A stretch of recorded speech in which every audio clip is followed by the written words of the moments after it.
And we're back on Second Street talking about a new documentary called Generation Green, which takes a look at wind and solar power in particular, the pros and the cons. Heidi, before the break, we were talking there about wind power, and you had mentioned that in Alberta, they were looking at putting this in sort of like a protected park area, some of these windmills and some of the environmental impacts. It's often discussed that windmills can sometimes kill birds, right? The blades are spinning around, birds fly into them, they get hurt quite violently and die. Insects too. Some people are aware that that the insects will die when they hit these things. Are there other effects to animals? You had mentioned that in these protected areas, there's moose sometimes walking around on the bottom, deer, whatever. Are other animals affected by windmills?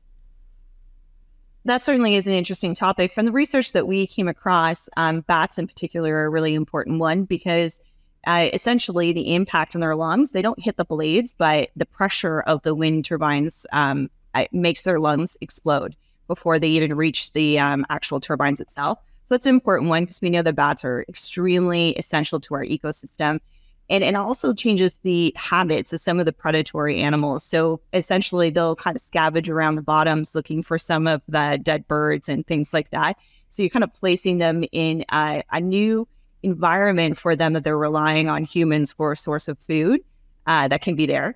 It's that's something that I'll leave to the experts to debate about, but these are definitely conversations that we need to be open to and having more exploration in, because everything we do as human beings and every energy source has a pro and a con, and we want to be able to weigh this pragmatically and say, okay, let's maybe make a balanced conversation and have this all playing together so that we're now working on the same page instead of being so oppositional to each other.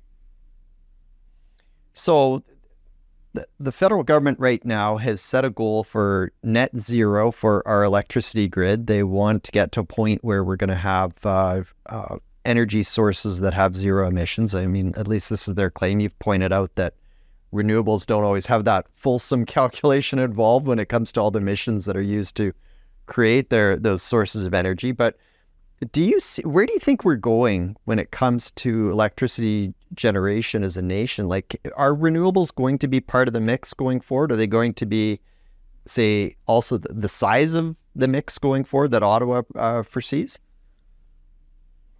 Renewables is certainly going to play a key part, due in part because they put so much money into these two types of industries. So, of course, we're going to see some success based on that.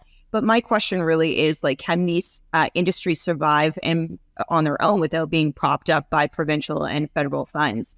And that's a really important question, is because their efficiencies are the problem, is that they're not able to operate when the sun isn't shining at nighttime, when the wind is blowing too much or too little, the wind turbines don't operate. These are really essential conversations because our demand for energy is not subsiding. In fact, it's growing. And the more immigrants and the more folks we have in Canada, that also means there's more demand in our city centers for new energy sources. And right now, our base load energies, which are the most important thing so that it doesn't mess up our electrical grid system, is hydro, it's natural gas, and in some parts of Canada, it's still coal, because it can be ramped up and down on demand. And that's a very, very, very important point that people need to kind of understand from the engineering point of view, is that if you, say, have a cloud go over the solar panels and it becomes instantly cloudy for a couple hours and it's the middle of the day and you're trying to operate things in your household, that's what we're looking at. So governments really need to be careful about promising Canadians that it's going to be all renewables, because in my opinion and the research that I've seen, that is not going to happen anytime soon. Essentially, without their ability to store these things properly, store these energy sources, it's just not going to have the same effect overall for the supply and demand and the easiness that natural gas really does provide for Canadians, is that stability. Mm-hmm. Okay. All right. Well, listen, I really appreciate you taking a few minutes to chat about your documentary and talk about the pros and cons of these sources. If Canadians want to take a look at your documentary and watch it, how can they watch it?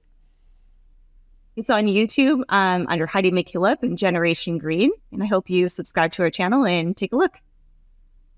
Okay. Thanks for taking a few minutes to chat, Heidi. Thank you.